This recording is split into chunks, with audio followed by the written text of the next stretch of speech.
use my half halts all the time in my warm-up, before my jump. If I want to do a canter trot transition, right, I use a half halt to set my horse up, number one, to let him know I'm there, right, because we might have just this lovely canter and we're cantering around and he's thinking about this and I'm thinking about that, and I use a half halt to say, okay, something's coming, right, so I think that's a very valid point.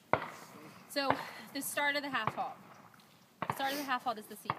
The reason we start with the seat, oh, I got a better question. I'm using all the trick questions here. What part of you is your seat? Oh. Your thighs. Like your upper thighs. Yep. And your tailbone. Yep.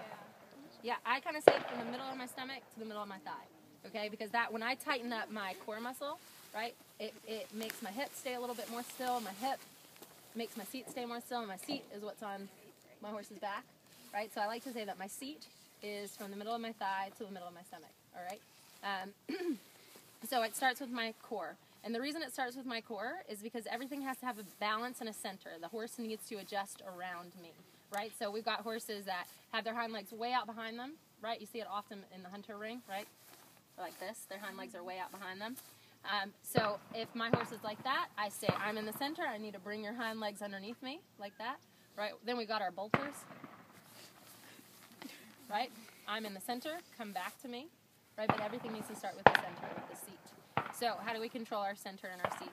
That starts with, and it's another not great word, but I can't come up with a better one, so we're just going to roll with it, is bracing your back.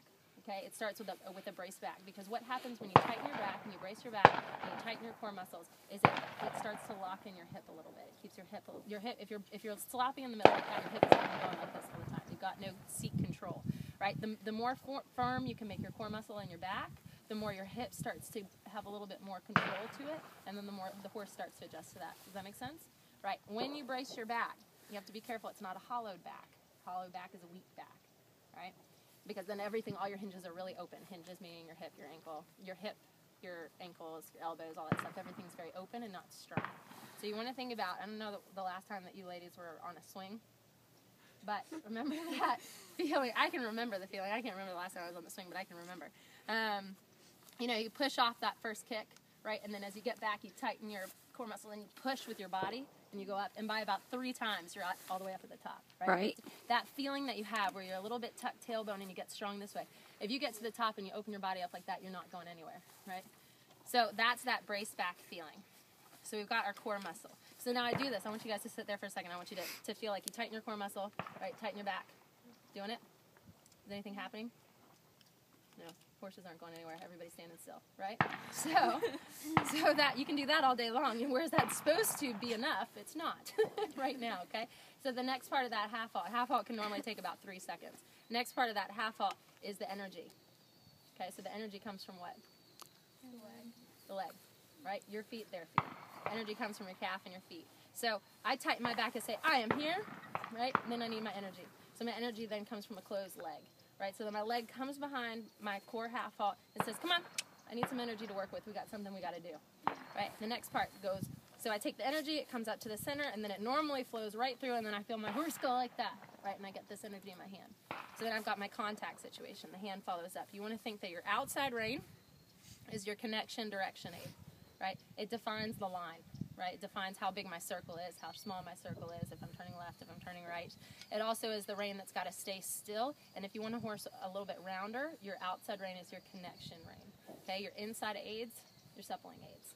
Okay? So my half halt, I'm going to take that energy and I want to push it round. So I tighten up my core muscle. I follow up with my leg. The energy jumps forward in my hand. My outside rein comes still. My inside fingers, not my hand, my inside fingers, little 3 sponges on the left rein.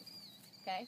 And what I like to picture, in a perfect world, what will happen there is the hind legs will step up underneath me, right? It'll come through the bit. The horse is going to accept the bit. He's going to come around. His back is going to lift up. And then I'm going to do whatever it is that I was preparing to do. That make sense?